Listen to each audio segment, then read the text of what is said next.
സമരം ചെയ്യുന്ന medical college ഡോക്ടർമാരുമായി സമവായ നീക്കവുമായി സർക്കാർ. തിങ്കളാഴ്ച വൈകുന്നേരം 3 മണിക്ക് ഡോക്ടർമാരുമായി സർക്കാർ ചർച്ച നടത്തും. വിവരങ്ങളുമായി PR പ്രവീണയുണ്ട്. പ്രവീണ, ഡോക്ടർമാരുടെ സമരം ആശുപത്രികളുടെ പ്രവർത്തനത്തെ പോലും ബാധിച്ചു തുടങ്ങിയിട്ടുണ്ടായിരുന്നു. ഇപ്പോൾ സർക്കാർ ചർച്ചയ്ക്ക് ഒരുങ്ങുകയാണ്. എന്തൊക്കെ പ്രതീക്ഷിക്കാം? വ്യാഴാഴ്ച സമ്പൂർണ്ണ പണിമുടക്ക് പ്രഖ്യാപിച്ചിരിക്കുകയാണ് മെഡിക്കൽ കോളേജ് ഡോക്ടർമാർ.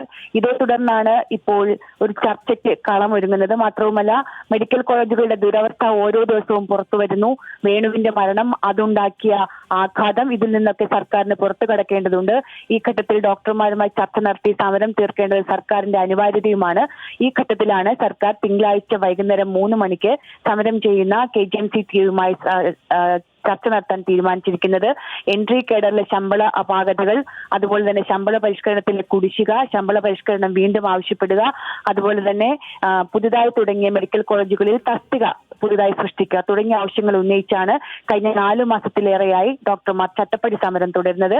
വ്യാഴാഴ്ച സമ്പൂർണ്ണ സമരവും പ്രഖ്യാപിച്ചിരിക്കുകയാണ്. ഈ ഘട്ടത്തിലാണ് തിങ്കളാഴ്ചത്തെ ചർച്ച. ശരി, PR പ്രവീണയാണ് വിവരങ്ങൾ നൽകിയത്.